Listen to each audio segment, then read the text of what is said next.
Hello, people. I should be live.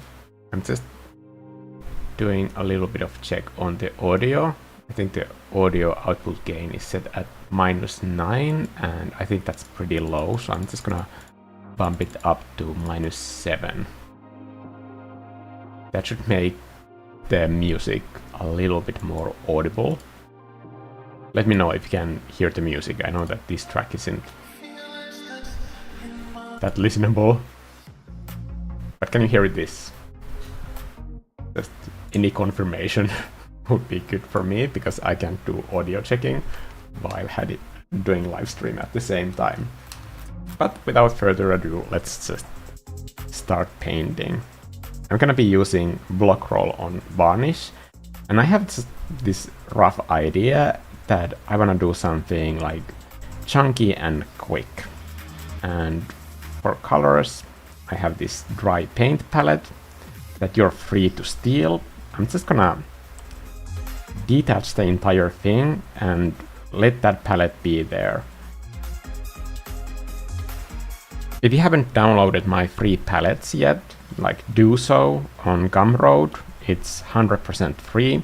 All you have to do is just put €0 or dollars in the price box, and then you can purchase that for nothing, basically. And it has a huge collection of my palettes, and in that palette collection I'm also explaining how the palettes work. So I always have my light color and hue on the top left corner, so that is this one.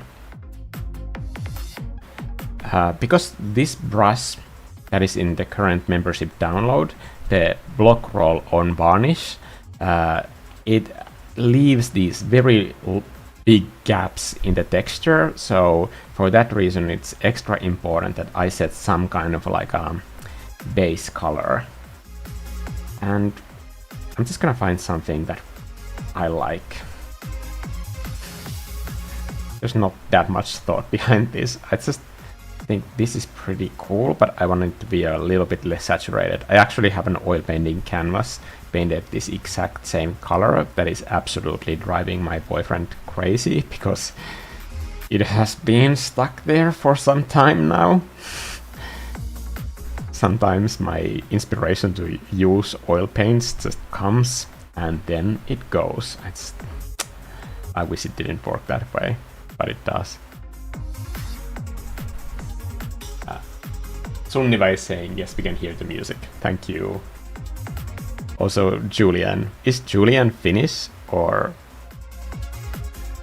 do you just know a little bit of Finnish? I'm gonna check the OBS screen. It looks like this is where it ends. By the way, if somebody is upset that I'm wearing this, there's no way I'm wearing more clothes. You're lucky that I'm wearing shorts. It's so hot in here that I cannot even close the workroom door, because I need all the cool air that I can possibly get. It's so hot in here. Not just in Finland, but specifically here in this workroom that is really tiny and so far away from AC. I have a fan pretty much blowing into this direction all the time. Let me know if the fan noise is bothering you, and I will move it a little bit. Oh my god, so energetic music. What's happening?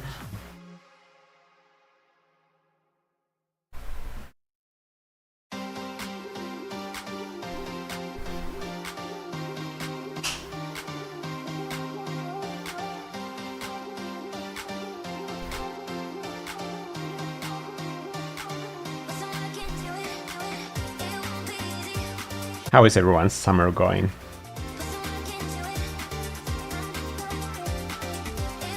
I was thinking of going out running, but it's so hot out there that I'm gonna wait until it gets a little bit cooler.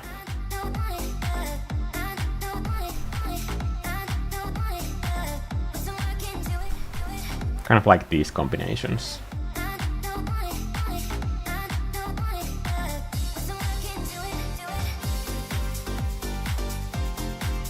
trying to find how the light logic could work and just feeling out like what direction could be good for this.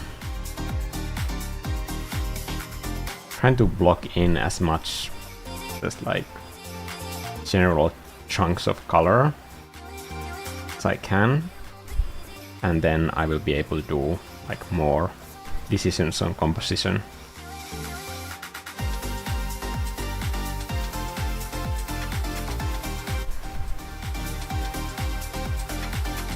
When it's too hot, I wear a damp t-shirt to cool down. In 15 minutes it's almost dry, but at least I'm cooled. Yeah, I've done that sometimes with running shorts, that when you're training for some kind of like a running event, you basically have stuff in your washing machine all the time. And sometimes when I take the wet shorts from the washer, I just put them on if I'm gonna go out on a run, because they're gonna be in the washer in a few minutes anyway, and on the run the extra coolness is just gonna feel nice.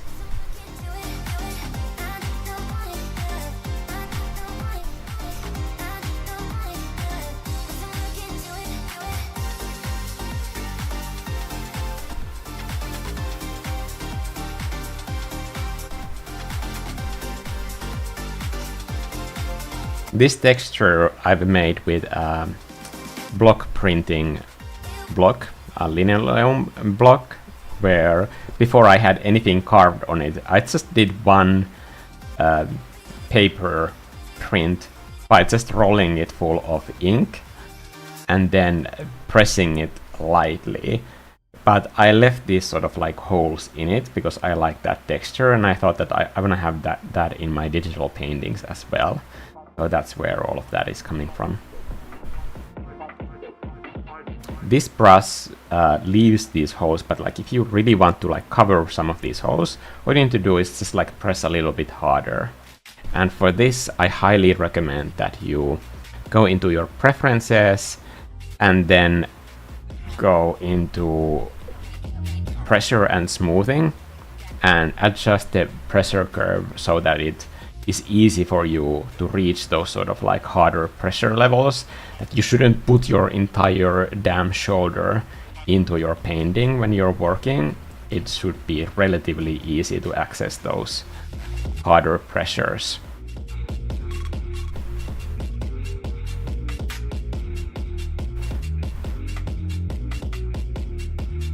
Painting shouldn't feel like a physical workout, basically. You can use that strength for other stuff. Okay, I'm gonna scale this up a little bit because I can see that it's kind of coming together already.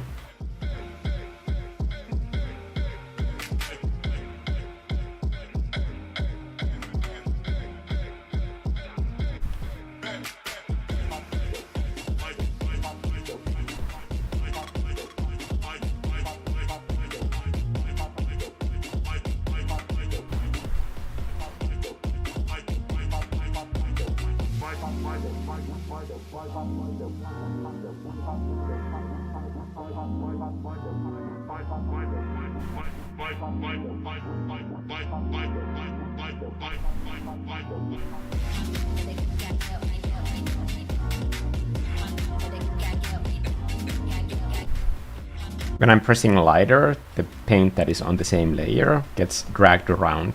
For this to work, the other colors do need to be on the same layer.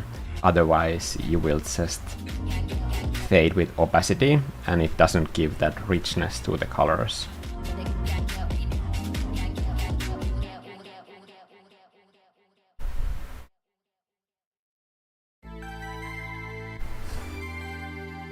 Stay cool.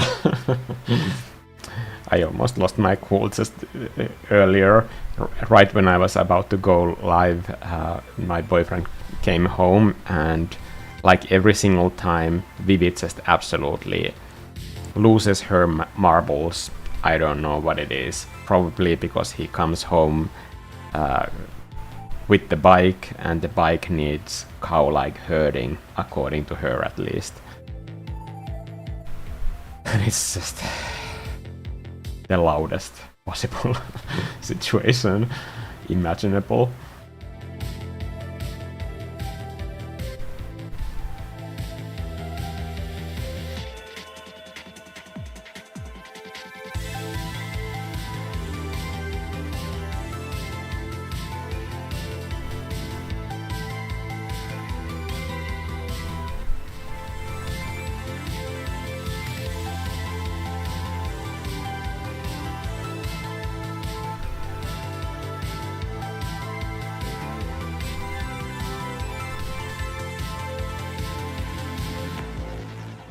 By the way, if you're a member on this channel, I just published on the community posts this poll where I'm asking everybody that is in the membership to please go and fill this like really quick poll.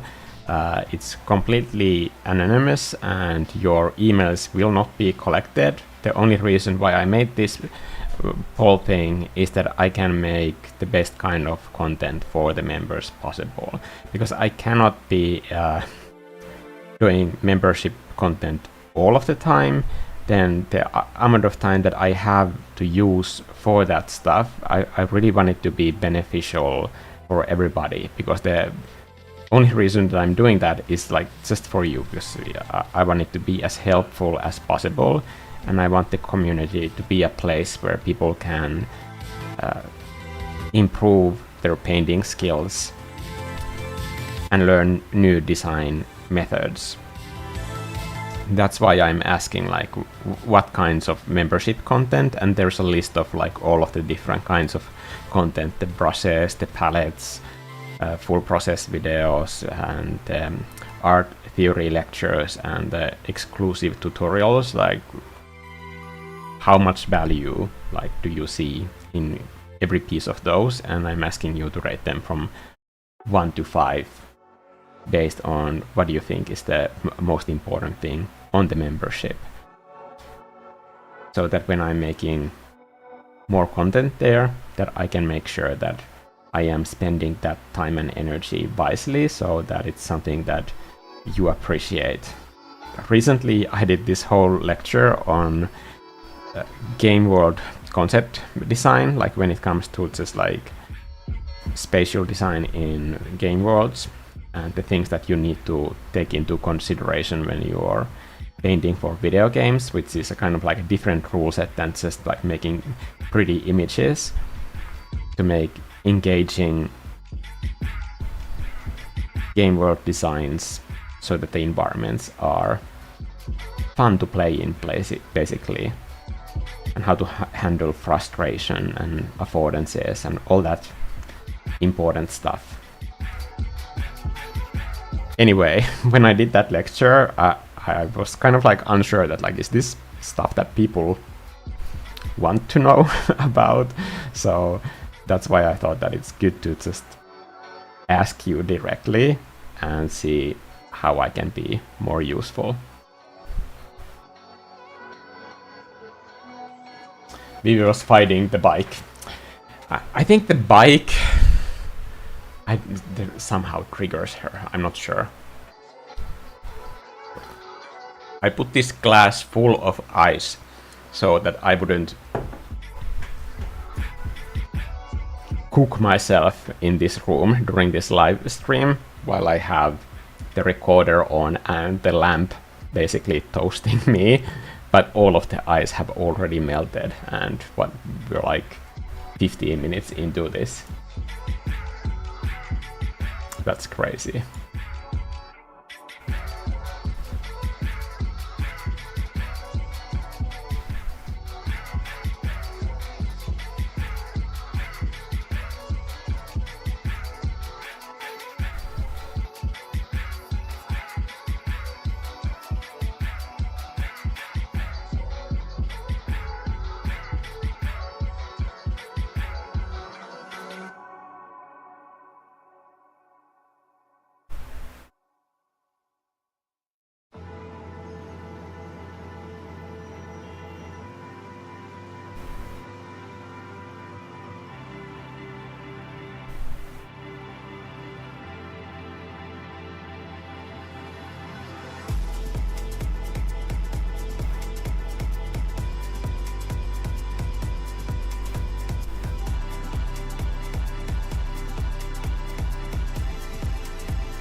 gonna quickly read what is happening in the chat.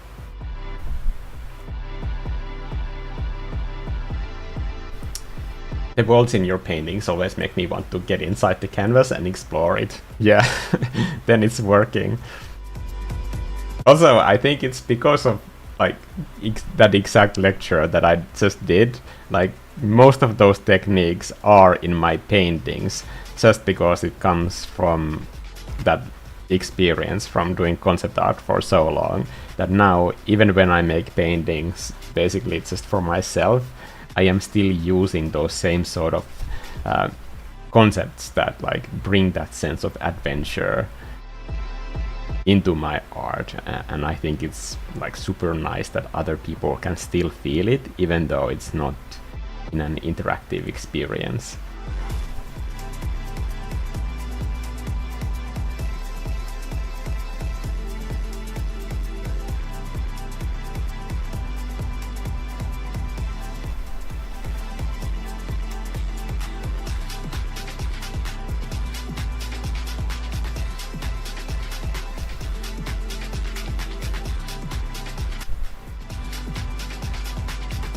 Okay, this is starting to become a little bit distracting, so I'm gonna put it where it belongs for now.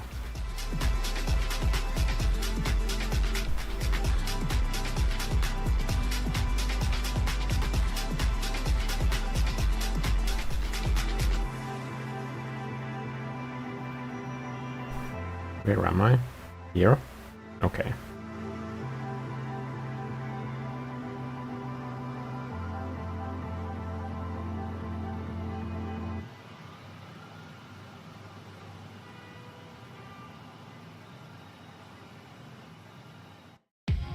Doesn't this brush just feel like super fun? Like, so gritty. I love it.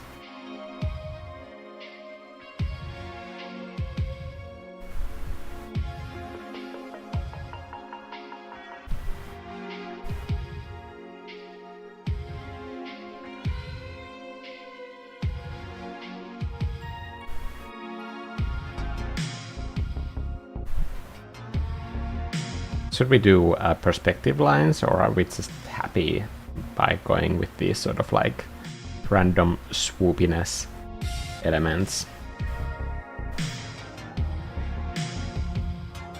Maybe I should go with random swoopy. In my last video I said that like I think people just like overthink perspective and it's not that important. So I think I should just like walk the walk and show that in practice. Otherwise I am just screaming nonsense into the void.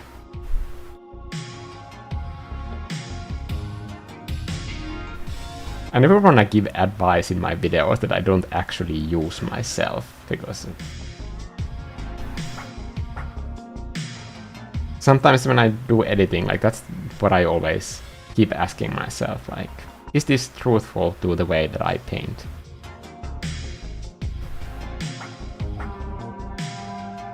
And I think that's just like thinking about your own process is a great way to evolve your own process. Because if you never have to think about it or verbalize like your design principles in your workflow, then it's much harder to construct one.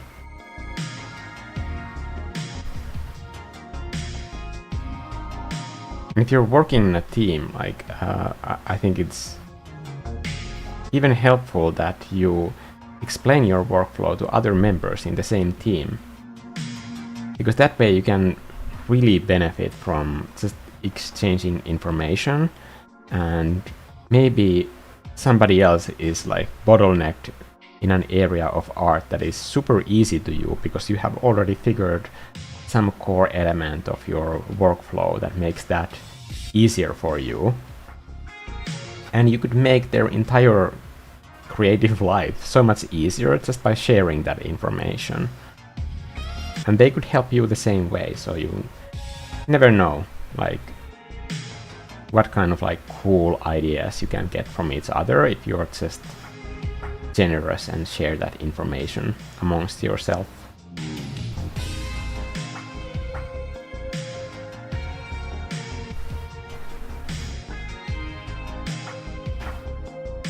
hello, Guma Art Studio. And Henry.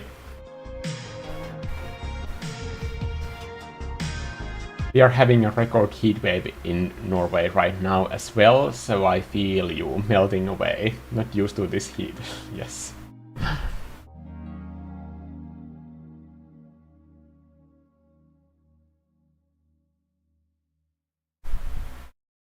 I am going to work on it further, but I just think that it's kind of cool the way that it looks at this phase.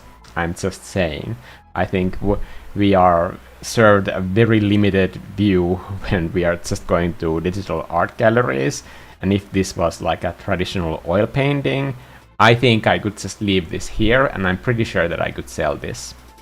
Just saying that sometimes it's good to expand your idea of what finished looks like.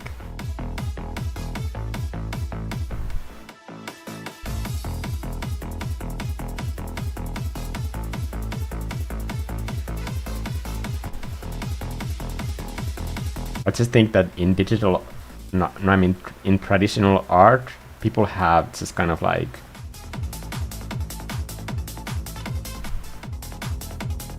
way more acceptance on like being annoyed by art, or understanding that it doesn't have to be for everybody. But I think in digital art sometimes people expect that all digital art is trying to cater to the same standards, and I really don't agree with that.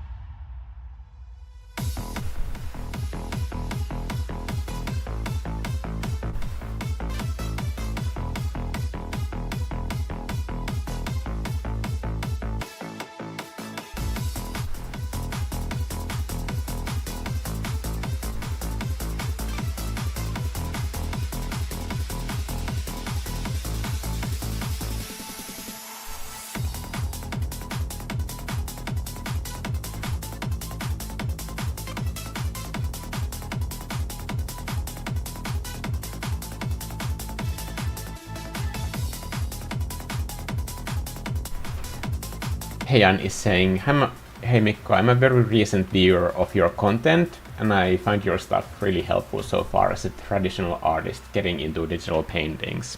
Traditional art is one of the questions that I asked my members in this poll that I just put out, that if you would like to see more traditional art content. This poll is mostly just for the content that I am doing for the membership, but a lot of the membership stuff like trickles down into like the edited videos that are free on this channel. So remember that if you take part in that poll, you will have a lot of say over basically how I use the time that I have in my life or creative things.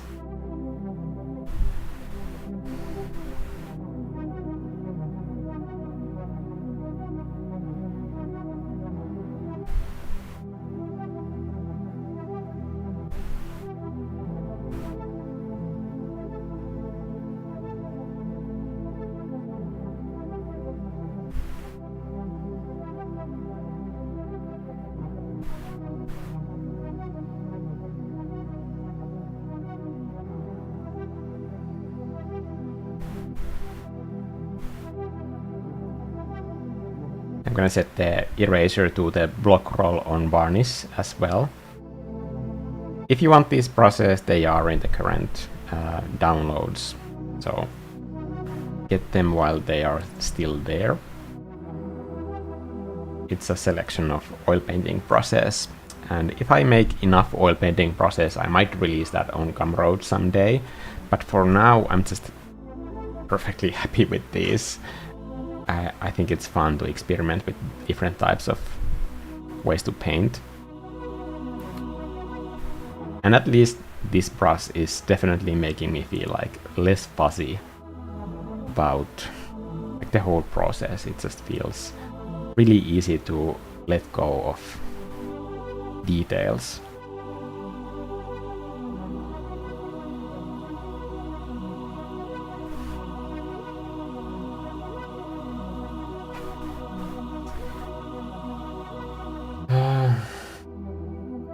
Just a quick question in relation to your recent video, in which might sound basic to you, but how do you paint without defined shapes and lines?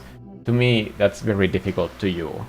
Then, if that's something you want to do, based on the way that you asked this question, I'm gonna say don't.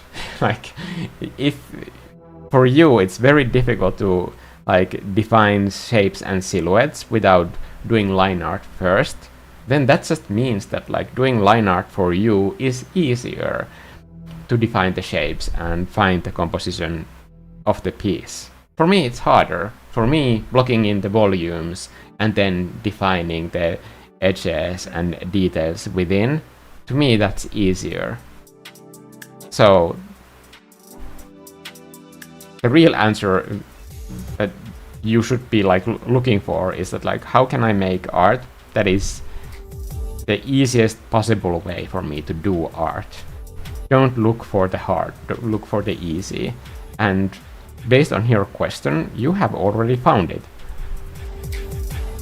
So if I now just like go on and describe the way that I block in volumes and do art without line art, then am I setting you up for a more difficult time in the future? I don't want that on my conscience. I don't want you like doing less art and liking the process less because you're trying to do it in a way that is less intuitive and fun for you.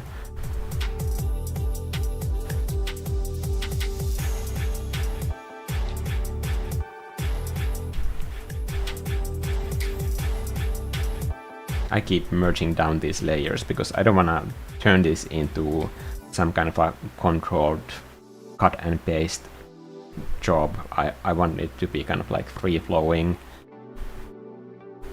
and include those mistakes that I will paint over, and that will build up that texture and character that I want in the piece. I'm gonna now do something that I don't do that often and add a luminosity layer and slap in some of those darker blues into this area right here, so that I can separate these two different masses of rooftop.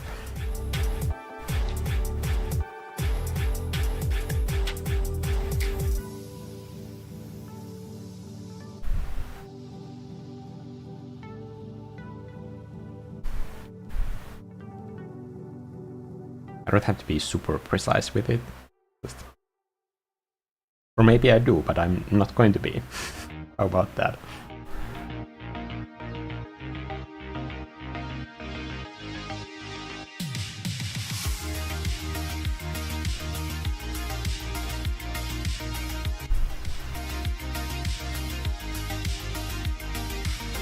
Also, just because if you're not in the membership and not able to access this poll, like feel free to like write down in the chat right now or in the comments of this YouTube live stream, like what kind of videos you would like me to make on this channel.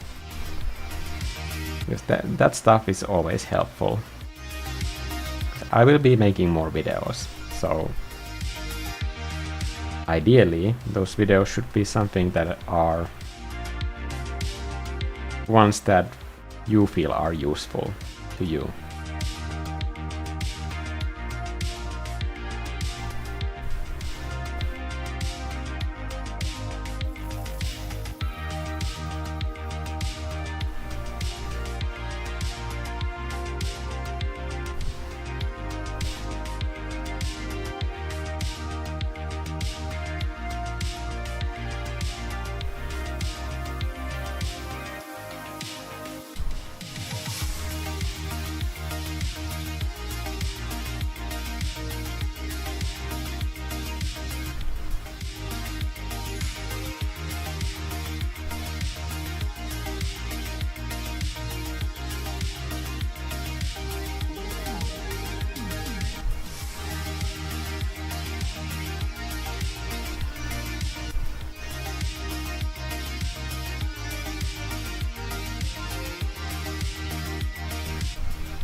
doing some places for flower pots here. Just because I wanna break up the boring area of colors with some kind of like opportunity for visual appeal. Don't yet know if they should have some kind of flowers, but those are gonna be fun to sprinkle on in the end if I still feel like it.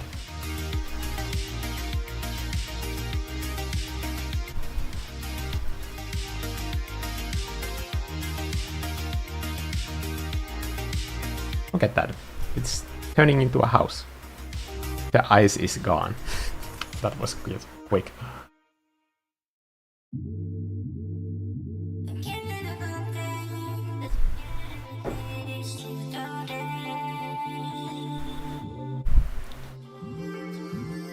Julian is saying, I could get to this point of the painting, but then I wouldn't know where to go from there. I think that's a good point, but do you want to go from somewhere from here? I mean, for me, like, there's a real battle that is happening inside me right now, because I will keep painting. I'm not gonna just pull the plug on this live stream, but if I'm 100% honest, like what I truly feel, and I know this is what my old art teachers would have said. They would have said that like, you're there, like you're done, like you should basically stop now. Right now, what I need to focus on is not ruining this. I will like sharpen the details and do all the digital painting things, but I will try my best not to ruin this, because yeah, I don't think this is bad. I think this is like pretty good already. And I know that it's terrible that a Finnish person says that like they like their own art, but I don't care. I don't care.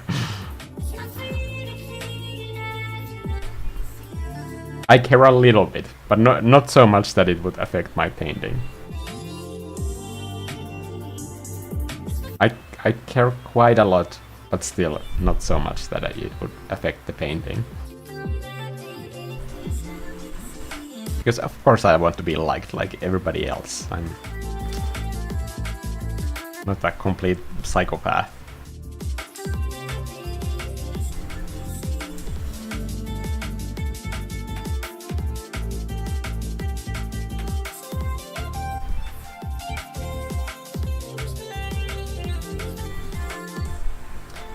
I think this grass could really benefit from having some kind of like earth tone underneath it, kind of like a base layer,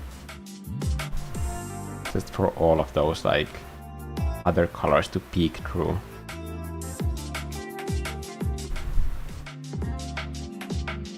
Maybe even more saturated, kind of.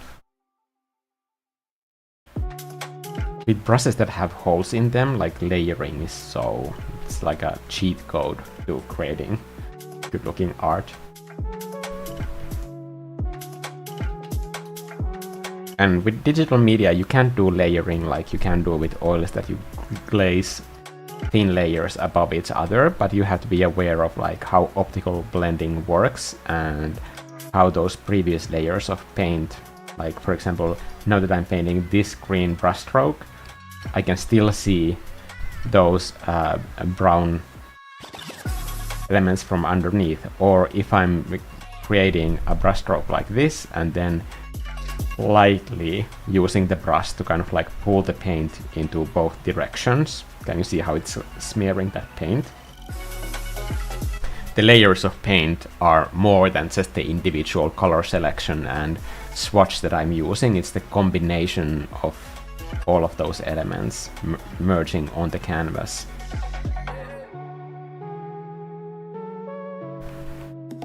So even though it looks like I am painting same areas again and again, like that's just like intentional color layering in those areas and building that richness of the color more and more.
sometimes it's just fun to play with the paint, honestly, and there's nothing like deeper in that.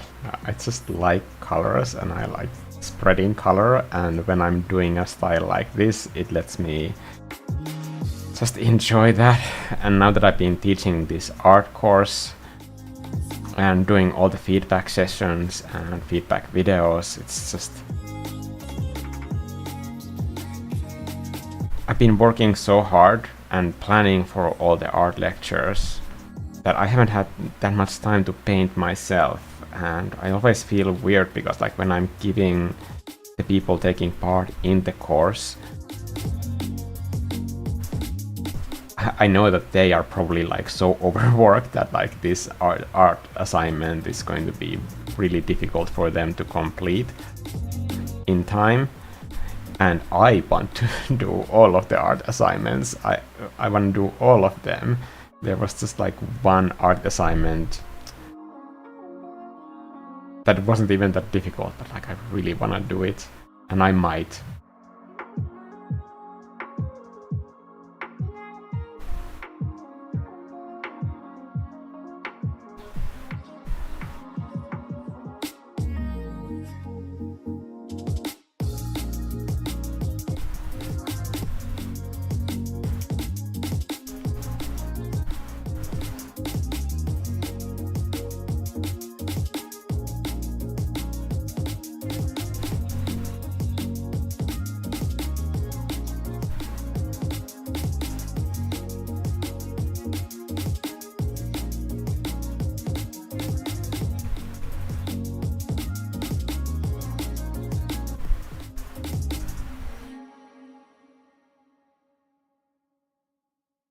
Just gonna check the chat real quick.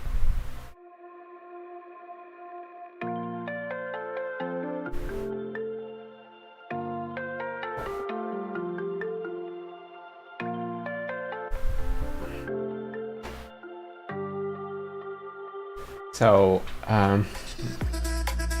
Julian is continuing from like why he thinks that he couldn't get past this point in the sketching. Up to this point there's a lot of uncertainties, right? But going forward would require making decisions and defining lines, and my mind just goes crazy. Yeah. I think it helps if you have a system, and that's why I'm teaching the checklist method for compositions, because like I don't like this sort of like wishy-washy magical thinking when it comes to composition design, because it doesn't change the fact that eye works in a very specific way on a picture plane.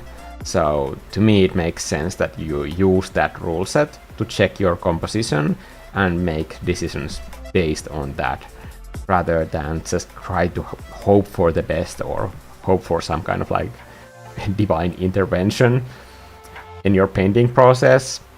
Sometimes that works, but like most of the time it doesn't. So when you're not having like divine guidance on how to construct your composition, you still probably need to get it done. So for that reason I'm using the checklist method always, especially when doing kind of like expressive messy looking paintings. Then when it comes down to kind of like cleaning up the craziness, you still need to make decisions based on reason and not just like hoping for the best, basically luck.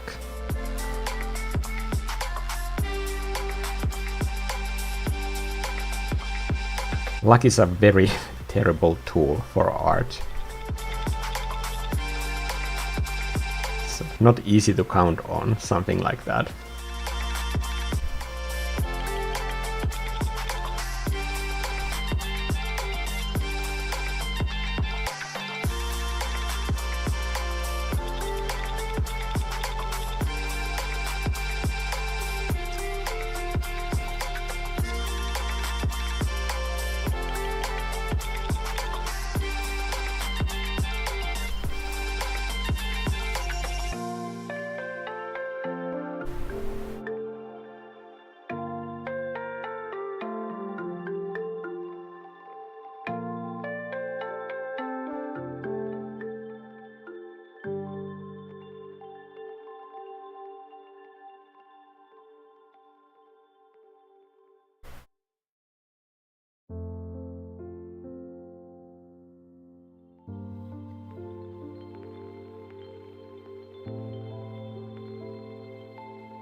I'm kind of echoing the base of this house with those colors. It's not as much of the same thing, but it's a little bit of like just a reminder that this area of the painting, even though we are so far away from the top half of the painting, that we are still in the same painting. Kind of just at this point you probably have all of the colors that you need for your piece.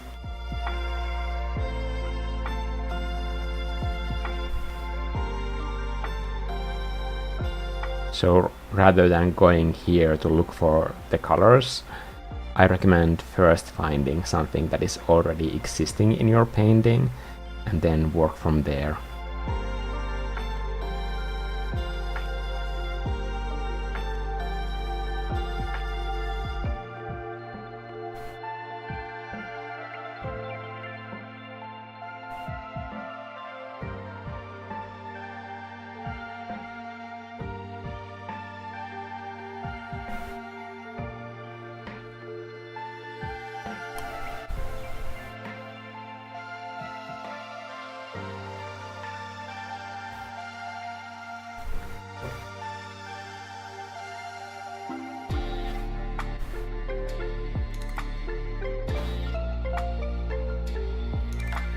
Regarding about the question about the ball, I don't know if you have many or any videos on it, but maybe fundamentals of 3D shape. I see you cover a lot of the advanced topics, but the very beginner stuff. I did a very advanced 3D rendering video at some point. I remember doing an actual like 3D render and like doing a tutorial on how to render those shapes and shape them. And it was combined color theory.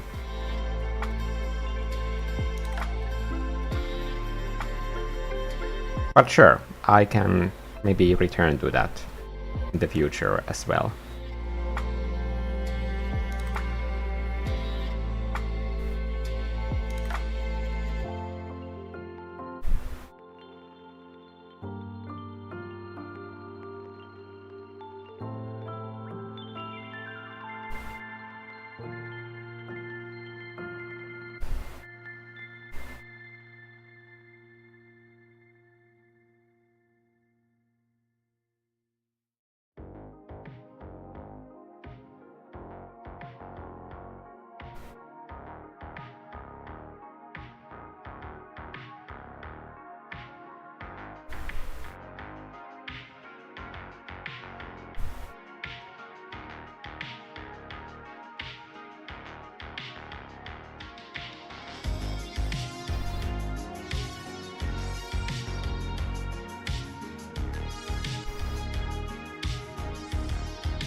Sometimes mixing the right color is hard, and sometimes you can just fake it by getting close enough.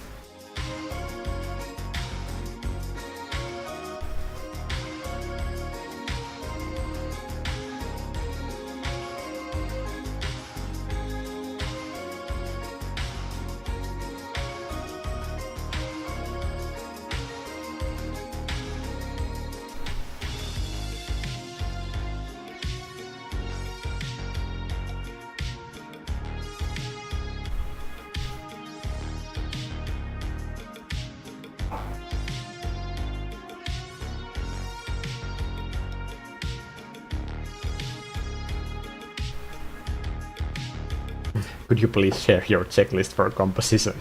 I've done an entire art course on that. It's not that simple, but once you have it in your head, you will be able to kind of cycle through it really quickly.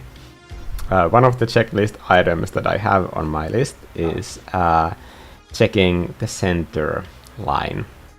So this line and this line. For the horizontal line, you don't want your horizon line to be there or anything important if that is not important.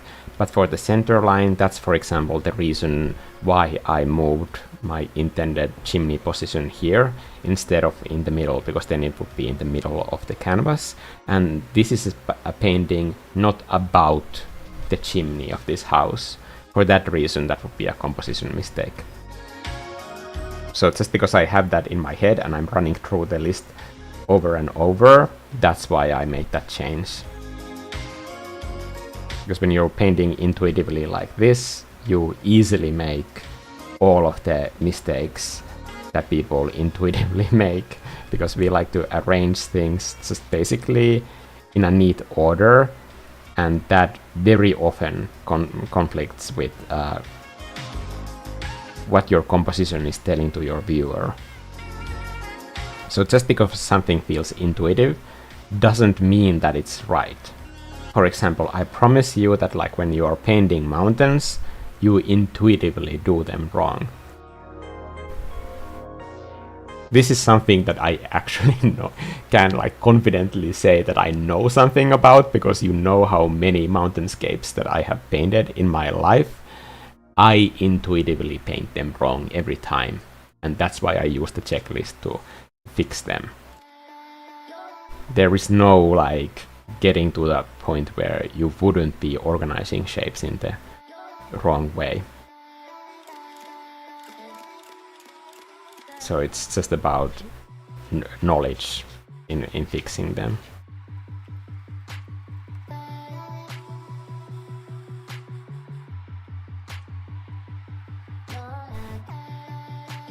Okay, I think I'm like way too zoomed in. For this yard, but I'm trying to avoid constantly, I'm gonna just like merge everything together now. I just don't need any of this layer nonsense. What I'm trying to think of for this ground level, but I am avoiding clearly, is that I want there to be sort of like organic floor tiles that are pale, something like this color, but then have the ground kind of like show through them. Maybe I should do these on a separate layer and then flatten them. But then again, there's something like charming about a false perspective. You know how when kids or beginner artists do perspective for the first time, they kind of like try to show the top side of everything all at once. If they do stairs, they picture the stairs, like the top side of all of the steps, that sort of stuff. I think that's kind of like a charming art mistake to make. So I might do that intentionally here, just to kind of underline that, yes, I know that this is a picture. I get it. So if somebody's gonna go and kind of pinpoint and find some kind of perspective errors, which I'm sure there are many, the painting is gonna like already from the get-go tell that like, hey, you need to not be so uptight about art and just chill and try to enjoy this painting. Otherwise, maybe this is not for you.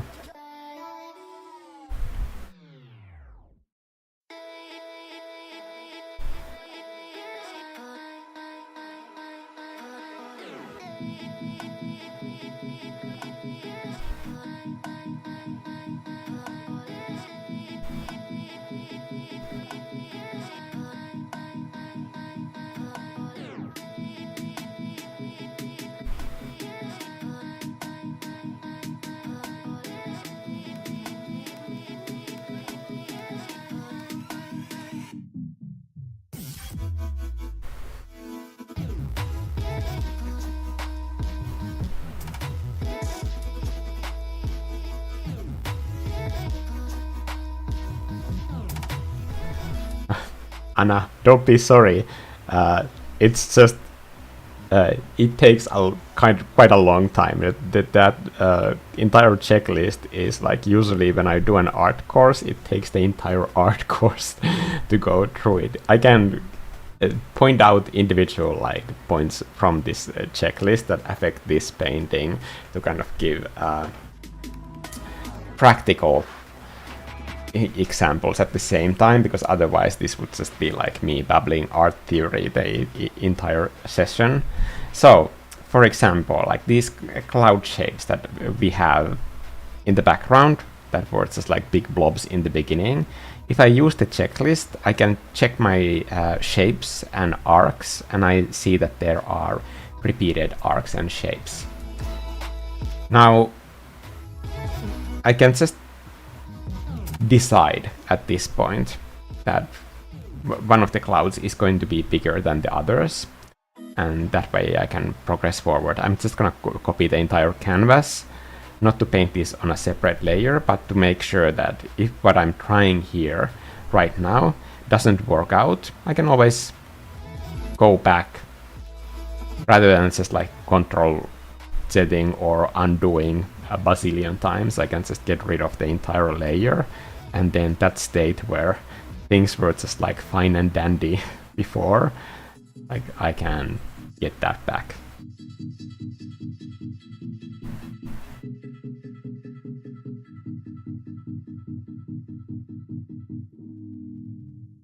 So now I have different shapes, I have different sizes, and I think they are carving out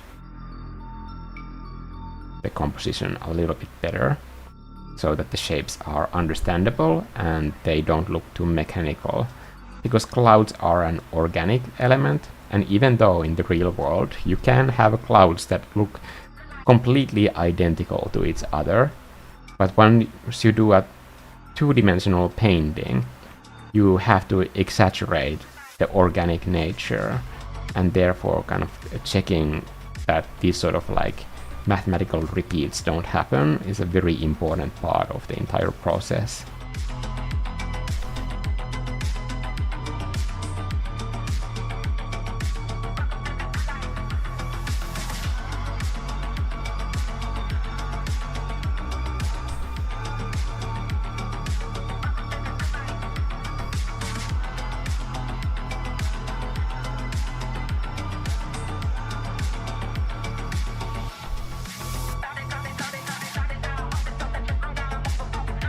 I'm lightly pressing this brush to kind of like mix this color with the blue underneath to find that more desaturated version of it.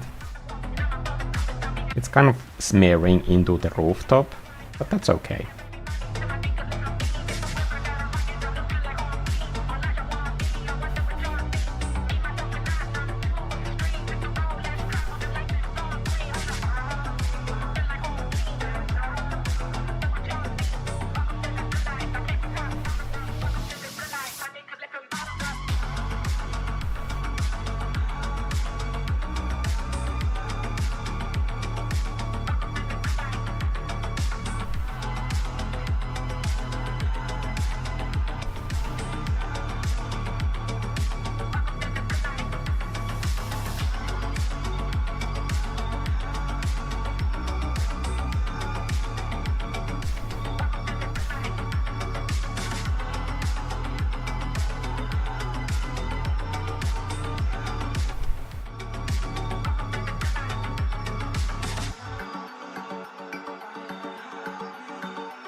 I'm sorry for not having more of a theme for this live stream. I just really wanted to paint, and I'm kind of like stressed with so much work and have to put on so much of my attention to like the logistics and other stuff.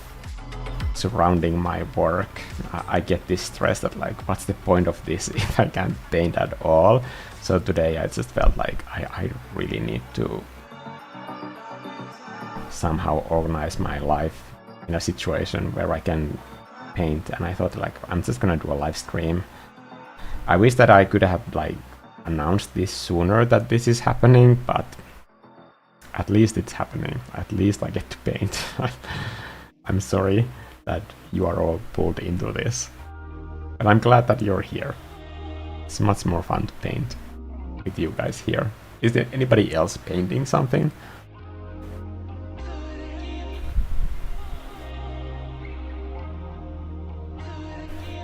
Could there be like a sign here?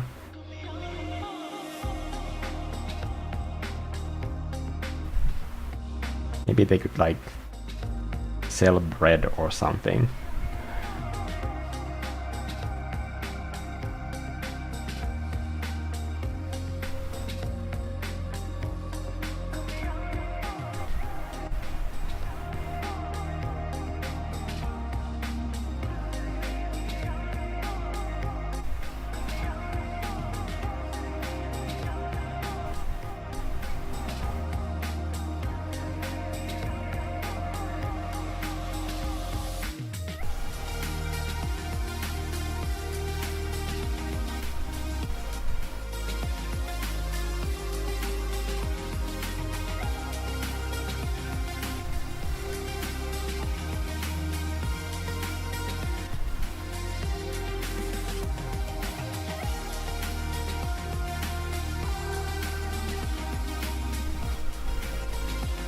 When you're painting on a single layer, doing this, that like you have some kind of like a tree shape, and then you can just paint the sky over it. And this way you can just save a whole lot of time. Sometimes when you watch too many digital art tutorials, you end up like arranging every single painting neatly into clean layers. But how much time are you saving really? Are you gonna go back and edit every single element separately? Don't you just wanna get like stuff done sometimes? And this way you end up having to study your scumbling techniques and finding like different brushstroke rhythms that describe different elements. And that way you just like get way more experience in those things, when if they were on separate layers, you could just like ignore that entire phase of art making.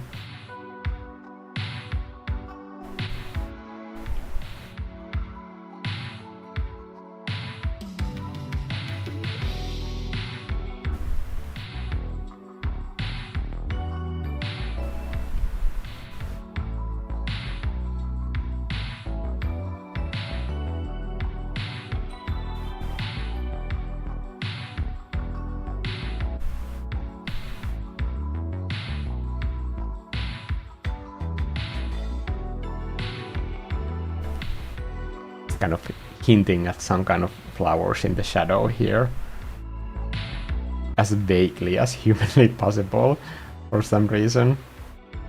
I really don't feel like going into details today. I don't want to have like one more painting that is waiting for me to finish it. I just want things to be done. I don't know if you've ever felt that way, that you easily get through the first parts of the painting and then you have it kind of like sitting in your gallery forever, and then you have lots of this sort of like manual rendering work where all of the ideation has already been done, so it can feel like very uninspiring sometimes. And then you don't get to do these sort of like fun brushstrokes that I just did right here, where like these sort of like happy accidents can be just like, okay, that's actually how that entire area can be solved, by just like smooshing those two color areas in one layer, one brushstroke together, and that's it. Now I'm gonna try the same thing here.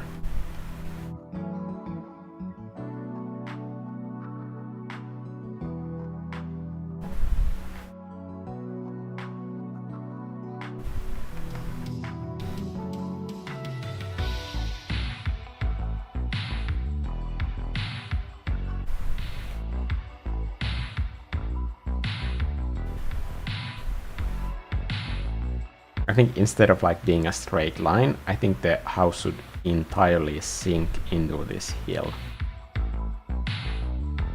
Maybe they have done like another layer of these stones to keep the line there.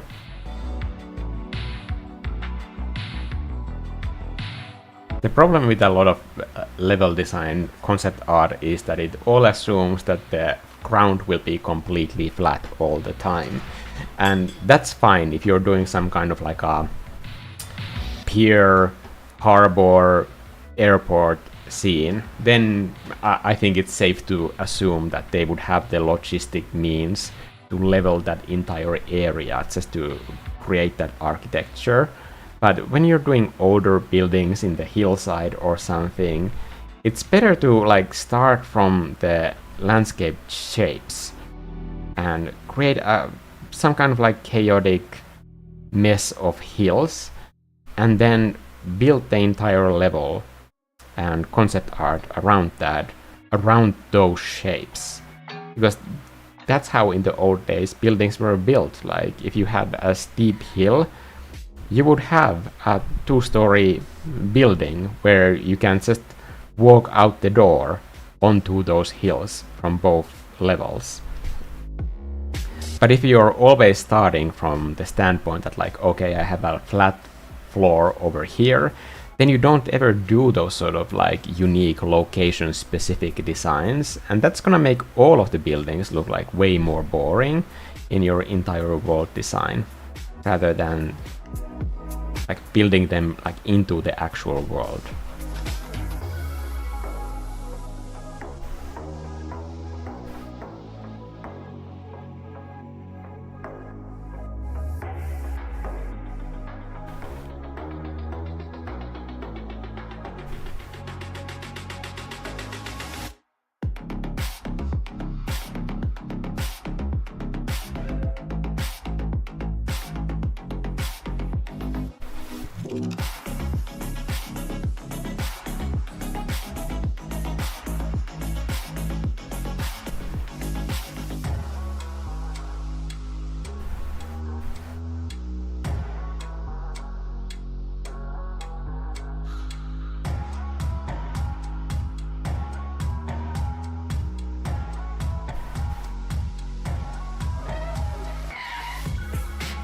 Is it chunky like you wanted? Yes, Julian, it's chunky.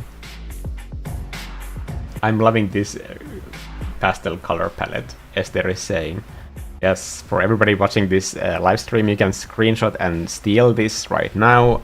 For all the members, I'm gonna upload the palette into the membership downloads. And this live stream will be in the membership as well. I think I'm just gonna leave this for a week now, because I've noticed that if I just upload all of the live streams into the membership right away, I will get like 0 ad money from them. But one live stream where I forgot to move it into the membership content, it was able to make like €7 in that time, which to me is like entire like lunch money, which sounds like very little, but trust me, to me that makes a difference. So €7 can be like the difference of me like having lunch or not having lunch. So it's not at all silly.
can do some more stones, but I want there to be some color variety to these as well.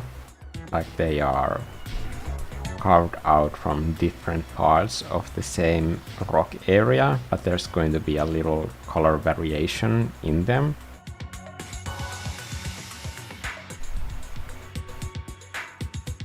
Kind of want to put some like pink flowers in here as well.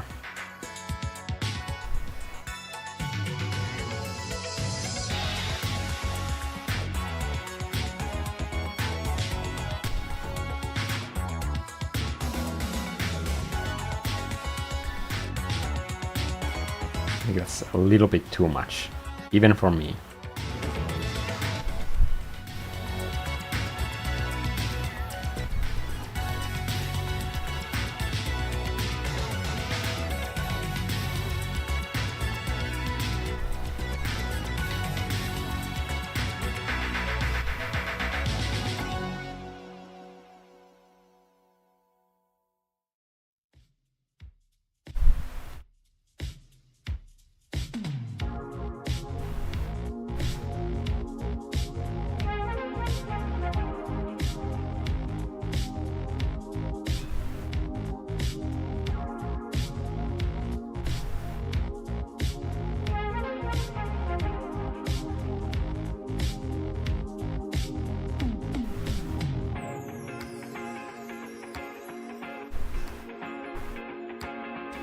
These could be like magnet colors that kind of pull the attention away from the main subject. They're not interesting enough on their own, but they are introducing the rest of the painting to the viewer by kind of saying, hey, look at here, look at this thing.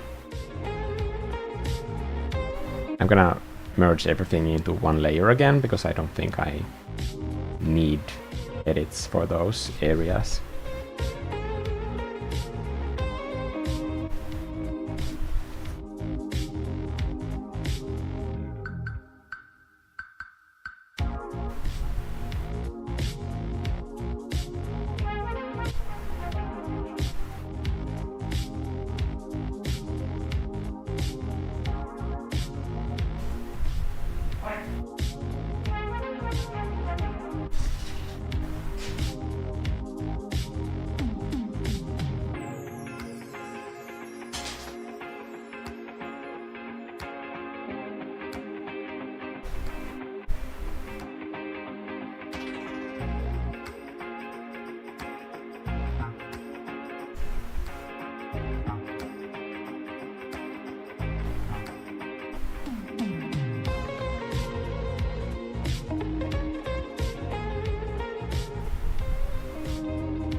I think we're getting into some kind of like a nice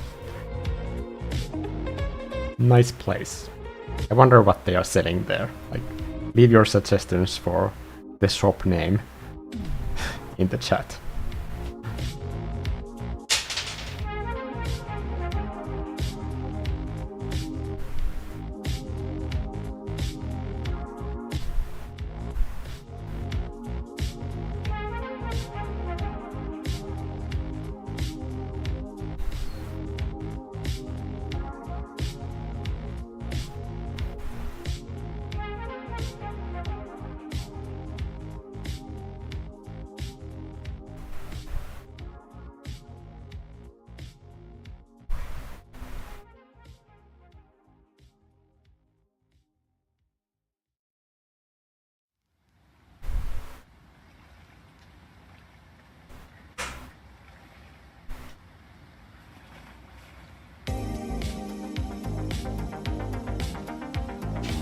I'm mixing the color on the canvas.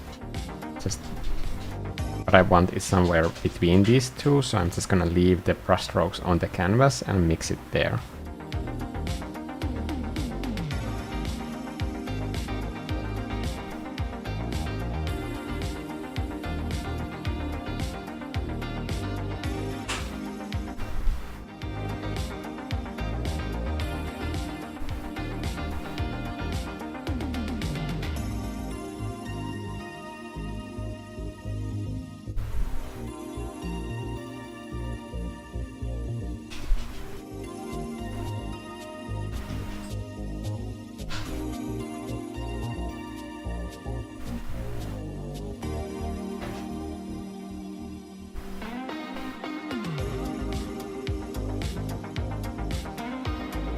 think my boyfriend just left to the black market where he gets his locally produced vegetables. For some reason it's very important to him, and I think it's cute that he goes there. I went to the black market once, it was like super fun.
What's the art start 14?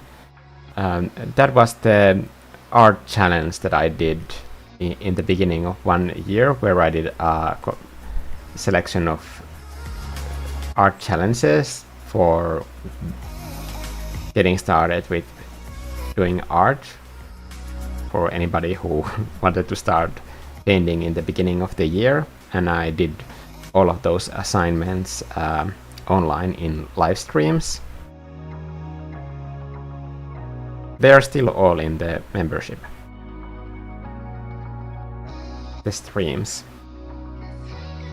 but I didn't want to leave them in the public because that event was like time specific.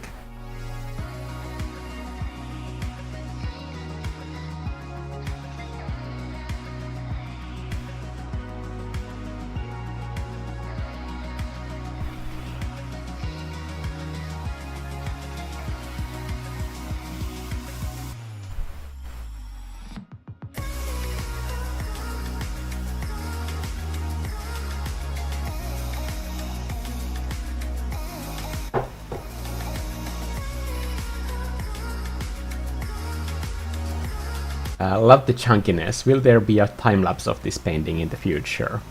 Probably. I'll try not to ruin it with details, I hope.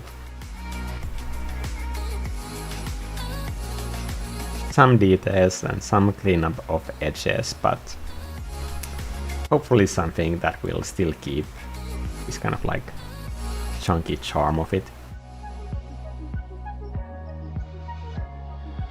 I mean, I'm a little bit chunky. The beach body this year is just not gonna happen at all. Instead, I'm gonna go into a bear party on Saturday.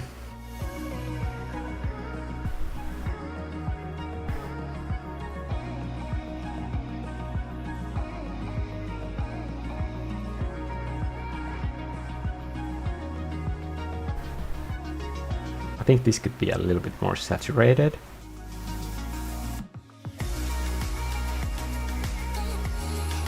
I'm gonna bring those elements forward a little bit.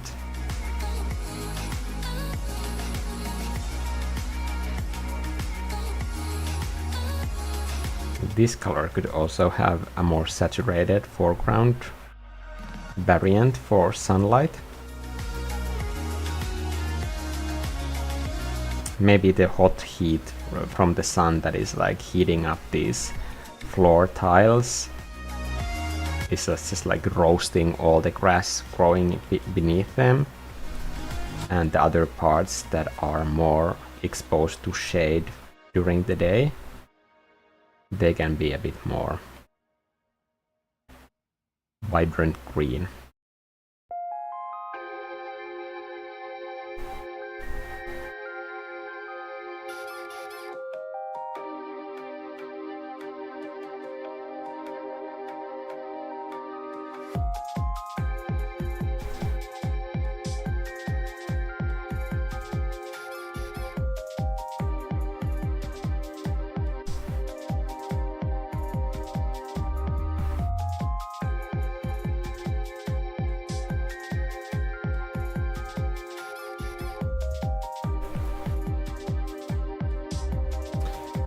Pranav SB saying, can you suggest settings to turn ordinary round brush in Photoshop into this thick pastel or oil-like effect?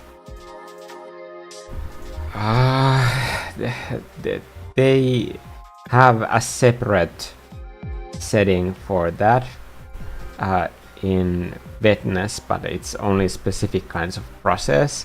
I just really dislike the way that Photoshop completely changed their brush system a few years ago.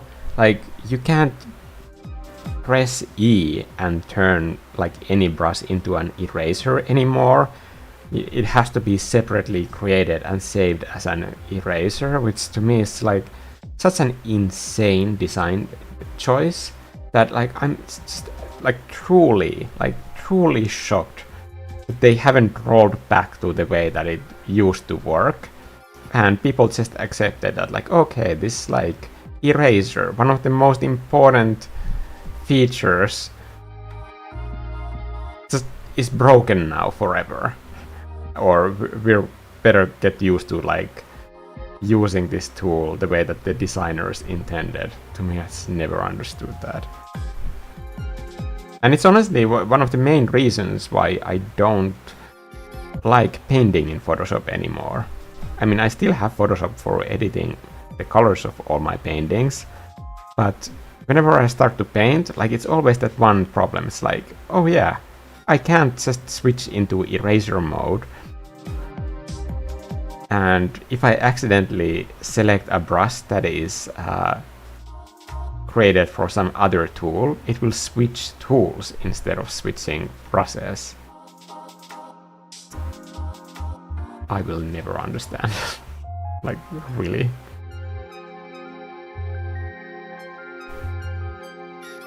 Just adding a little bit of texture to the sky. You can probably like barely see it, but I can see it. I know it's there. Damn it.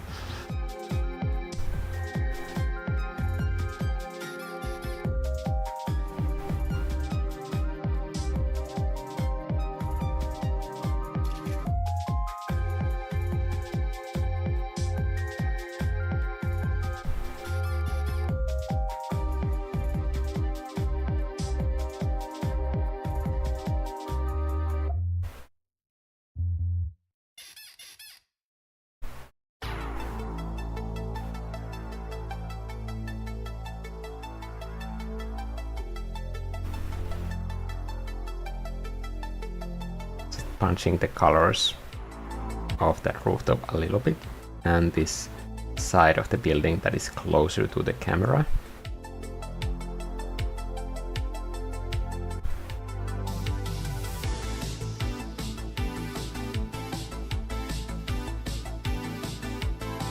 Part of me wants to apologize for how 90s the soundtrack for this live stream is, but apparently a bigger part doesn't want to apologize.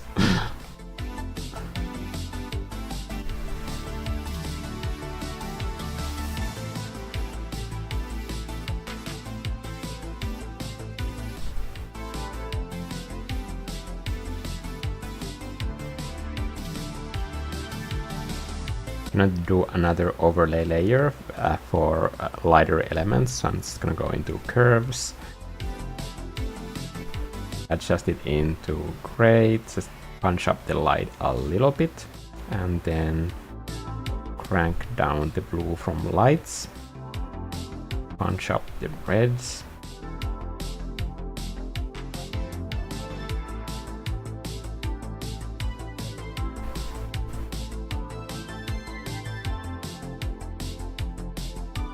just like brushing it to the closest edges of the three-dimensional scene. And here I'm gonna use it to create this effect of bounce light from this yard area.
Now I'm gonna do the same for shadows. Bring them down a little bit.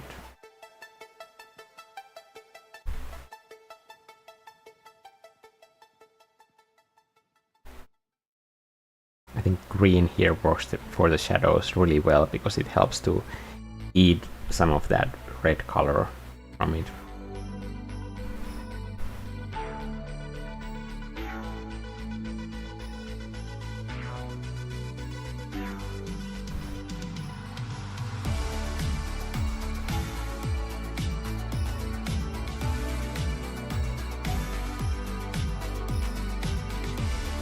And this effect is so subtle that it also adds a lot of like simultaneous contrast at the same time.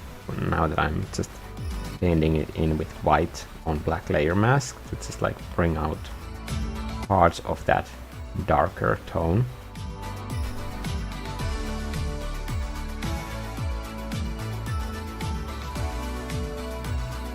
Just killing some of the saturation in the red areas, especially where there are moments of ambient occlusion near the edges of this rooftop. So I'm just like killing the saturation there and letting it get brighter towards the ground where that warm light is shining upwards.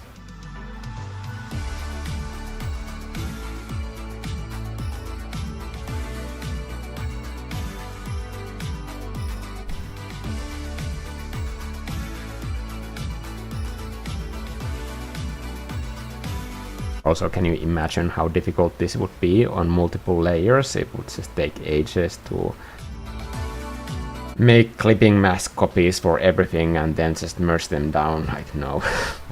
I'm not doing that.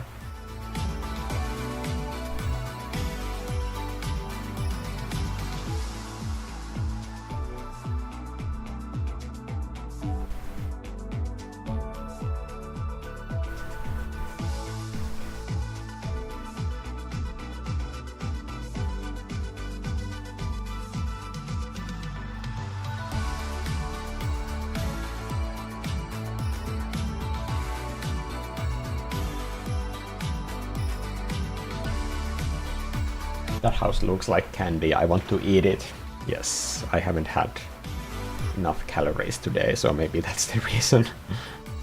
I think that alcove wall is like jutting out way too much, so I'm gonna slim it down a bit.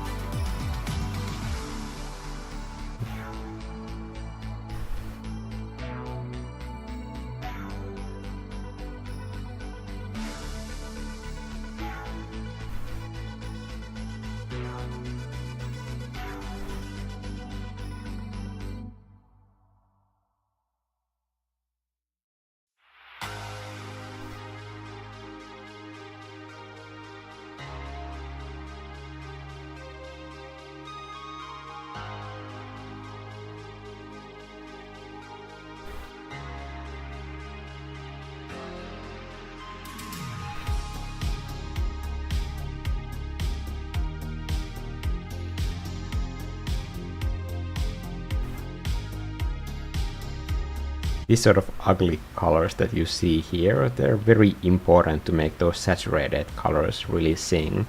If you just have like those fun candy colors that you like to pick from the color palette, then all of them will just kind of like eat away their combined effect, and then they don't end up looking as saturated and colorful as you like them to.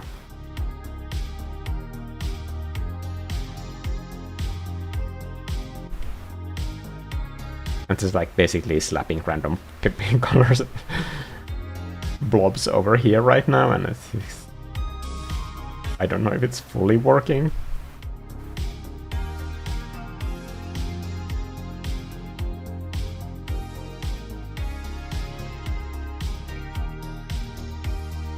I think it's kind of working.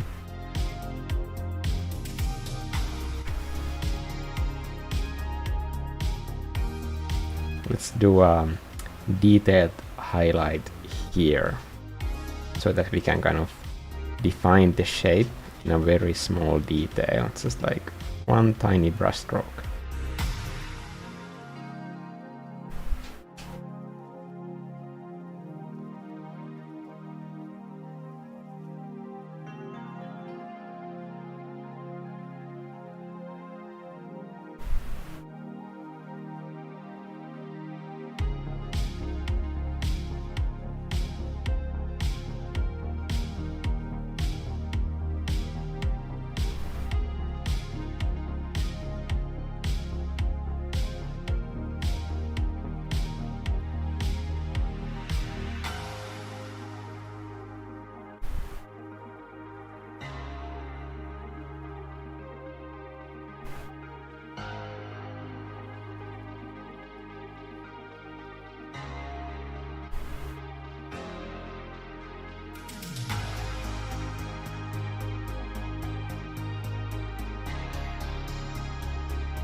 Okay, let's do the scary flip.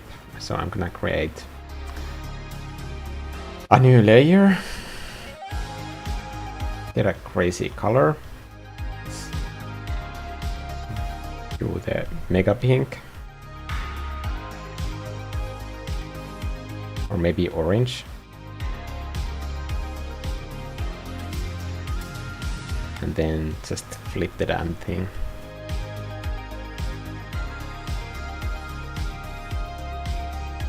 Okay, I don't see anything that I like absolutely hate, so maybe that's a good sign. I think this thing could be a little bit jutting out.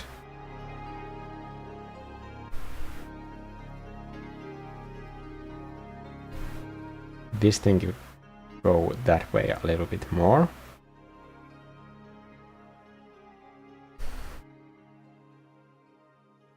And maybe this element could end a little bit sooner.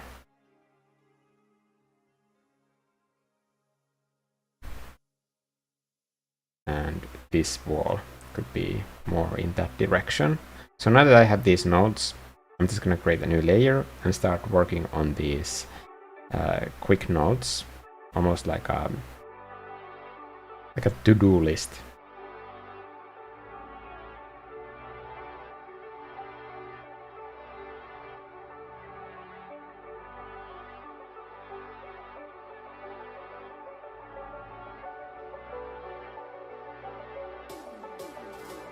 Your eyes get used to your mistakes, so I think it's important to do that extra layer as quickly as possible, while you can still see the fixes that need to be made, because you will get used to this like flipped version as well at some point.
that one stair is kind of like iffy in design.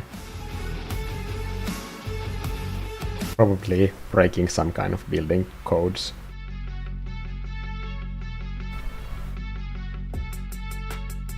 Okay. I'm not gonna get fussy about it, because then I will establish the type of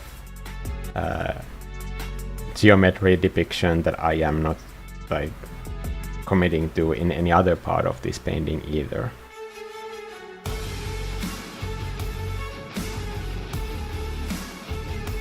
It's always important to flip your canvas horizontally, even though it can sometimes feel really, really scary.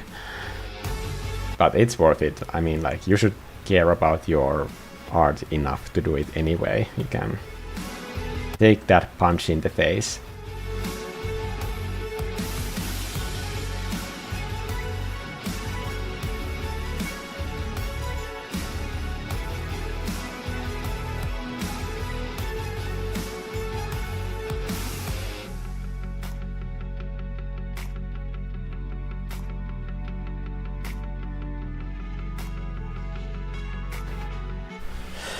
I wanna bet the house, the rooftop looks like feathers or scales. Well, not super proud that that's the impression that you got, but sure, okay. The music makes me want to jazzercise.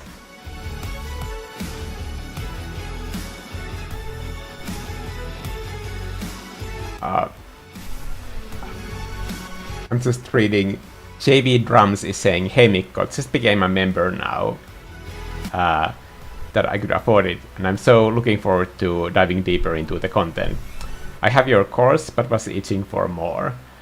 Thanks for all the things that you teach. I've been a career musician, so you're already an artist, but wanted to dig into art too, and I enjoyed learning the parallels between the two, having patience, being intentional with my practice, and so on." JV Drums, I think you'll find that art, two-dimensional art, has the exact same rules as music. We just use the X and Y dimensions of space, and all the same things, like rhythm matters, silence matters, and active, and the contrast between active and non-active areas. All of that stuff that you have learned from music, all of that you can use to make your paintings better. So don't think you're a beginner. If you're already a musician, you're much further ahead than you might think.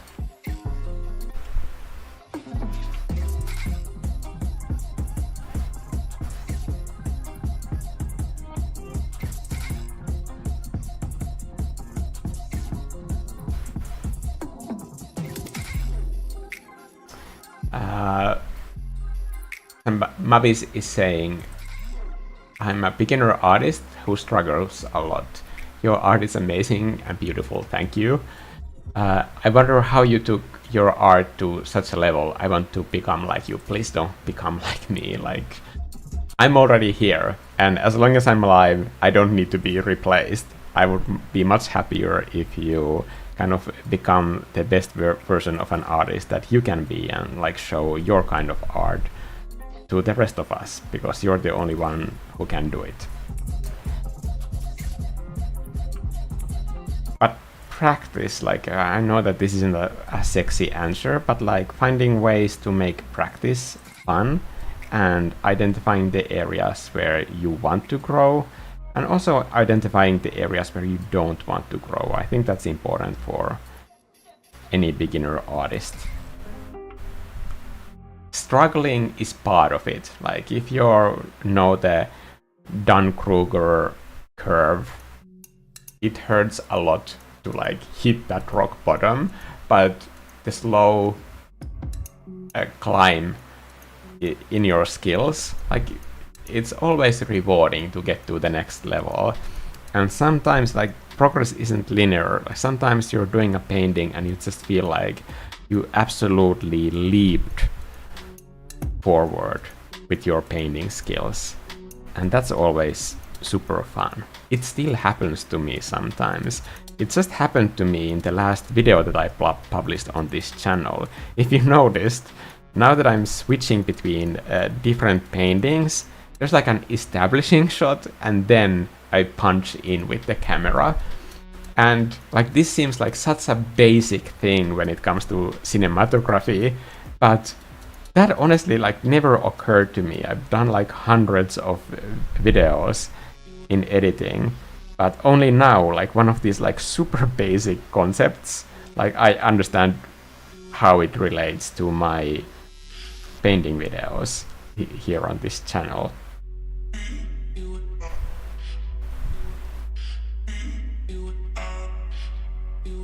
I've now been making YouTube videos like 5+ years or something, probably more, but 5+ years, like I'm old enough now to know that that's not that long of a time, that in many ways I'm still just a beginner in this entire YouTube thing. And I accept that. Like, I think it's kind of exciting that I get to learn all these new things. How to talk about my art and how to write about art in ways that can teach and inspire other people. To me, that's like a goal worth the effort and worth the trouble. Like, I struggle a lot when it comes to video editing, but I know I have the goal like always in mind, that like if this can bring some of the joy that I feel when I'm painting to other people as well, then it's a battle worth like going through.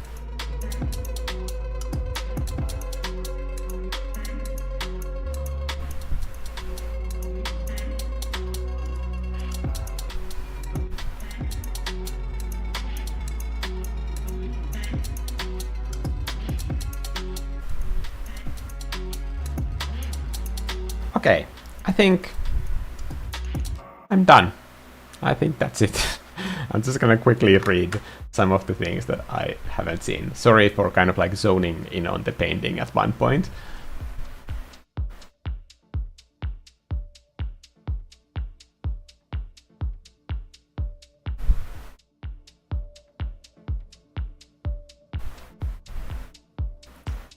I'm late to the party. How long is this video staying public? Let's say a week. I'm just gonna keep it here for a week now, because I've noticed that if I just put them into the membership right away, then I don't make any money. And honestly, I don't want to sound desperate, but it's pretty important for me to keep this channel up and running. So those sort of things, like, they do matter. Like, even if it's just few euros for a week of live streams, I still need it.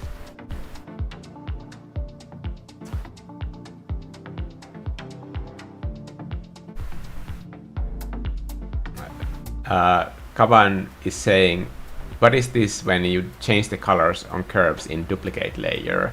That is to kind of like do a version of the same painting that has deeper shadows. That in this case I tinted the shadows to a specific direction based on the color hue here, and then those sort of like harsher shadows, I painted them in areas that needed them without like color picking and going into color palette every single time. So that's how I can kind of overall manage the colors very easily in a larger scale.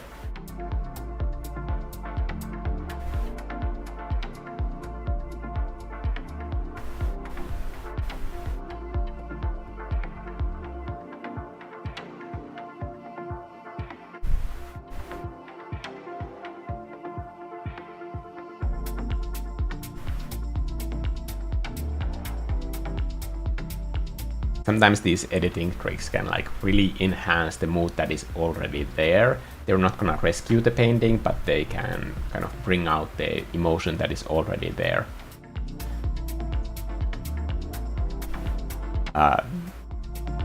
Munchi is saying, thanks for sharing, Mikko. I love watching your paintings evolve. You always take turns that I don't anticipate. Yeah, sorry. I kind of love the craziness about these live streams. That's why I always do them.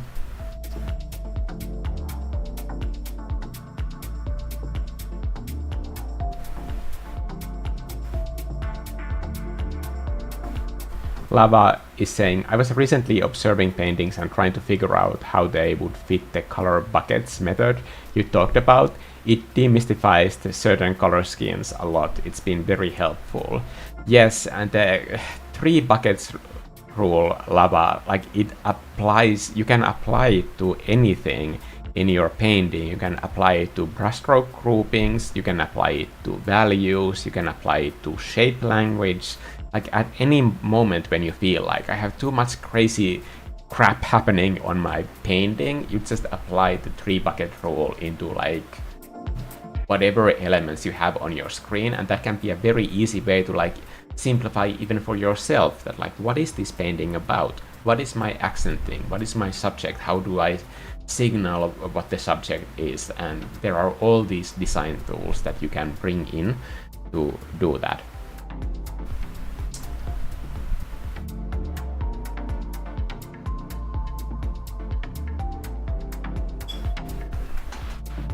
Okay, hello from Netherlands. Hello and goodbye to Netherlands. What do you struggle with in your art nowadays, Mikko? Like making it? Honestly, I work so much that it's sometimes hard to like find time to paint, and I hate that. I really do. So I want to find a way to do more of the membership content that I do here on YouTube, and for my art products on Gumroad and more educational. I want to start doing a landscape painting course that I want to start selling on Gumroad. But between all of that, just like painting, like it's so much work that like finding time to paint. That's what I'm struggling with art. Thanks, Mikko. Do you have a demonstration on painting night dark scenes? We just did a night art challenge on membership in the previous art challenge, so all of those videos are up there with the color theory and everything. Okay, I'll see you guys in the next video. Thank you for coming to this stream. It really means a lot to me that I get to see all of you here, and it always feels fun that I get to paint not just like with messy colors, but that I get to paint with you guys. Okay, if you have any more questions, like leave them in the comments on this video, or any suggestions for the kind of videos that you would like me to make. I'll see you guys in the next one. Thanks again. Bye.